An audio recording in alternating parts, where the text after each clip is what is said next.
আসসালামু আলাইকুম, সবাই কেমন আছেন? এটি একটি ব্লেন্ডার মেশিন। ব্লেন্ডার মেশিনটি সমস্যা হয়ে গেছে, হঠাৎ করে চলে না। মেশিনটা প্রায় নতুনের মতো দেখতে দেখা গেছে। তো আমি কারেন্টের লাইন দিয়ে নিলাম, সুইচটা দিলাম, কিন্তু ব্লেন্ডার চলে না। কাস্টমারের বক্তব্য হলো হঠাৎ করে ব্লেন্ডারটি অফ হয়ে গেছে। তো ব্লেন্ডারটি এখন আমার কাছে নিয়ে আসছে, আমি আমার মতো করে টেস্ট করে নিলাম, ব্লেন্ডার চলতেছে না।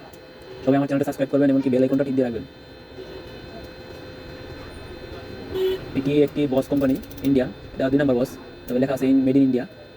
তো ইন্ডিয়ান পণ্য সবাই বয়কট করবেন। ভীষণ কোম্পানি, আরেকটা কোম্পানি, যে সাব কোম্পানি আছে ভীষণের মাল কিনবেন, ওয়ালটনের মাল কিনতে পারেন, যমুনার মাল কিনতে পারেন। ইন্ডিয়ান মাল সবাই বয়কট করবেন। বাংলাদেশের থেকে ভালো ভালো ব্লেন্ডার পাওয়া যায়, বাংলাদেশি প্রোডাক্ট। বাংলাদেশি প্রোডাক্ট কিনলে একটা সুবিধা পাবেন কি, যখন পাসপোর্ট নষ্ট হলে পাসপোর্ট পাবেন। আর যদি ইন্ডিয়ান প্রোডাক্ট কিনে নিয়ে আসছেন, এখন একটা কোম্পানি ইন্ডিয়ান, এটার মালামাল আপনি বাংলাদেশে খুচরা কিনতে পাবেন না। নাটগুলো করে নিতেছি,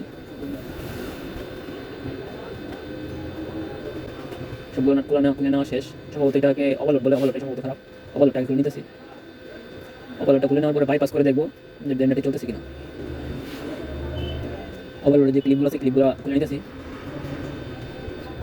এখন ব্লেন্ডারে যে সিকোট আছে, আমার সিরিজ বোর্ডে কানেকশন করবো। দেওয়ার পর বাইপাস করে দেখবো যে চলতেছে কিনা।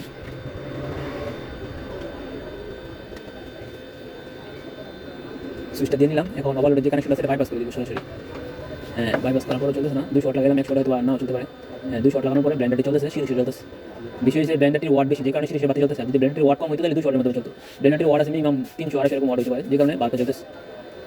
তো এখন এই ওভারলোডটা চেঞ্জ, এখন এই সিকোটটা সিরিজ লাইনে প্লাগ করবো। যে দেখেন ব্লেন্ডারটি চলতেছে, সুইচ দিতেছি, ব্লেন্ডারটি চলতেছে। তবে ঘূর্ণায়মান শক্তি কম, যেহেতু ব্লেন্ডারটির ওয়াট বেশি আর বাল্বের ওয়াট কম, সেই কারণে শক্তি কম। তো মোটামুটি কমপ্লিট, এখন ফিটিং করে নিব।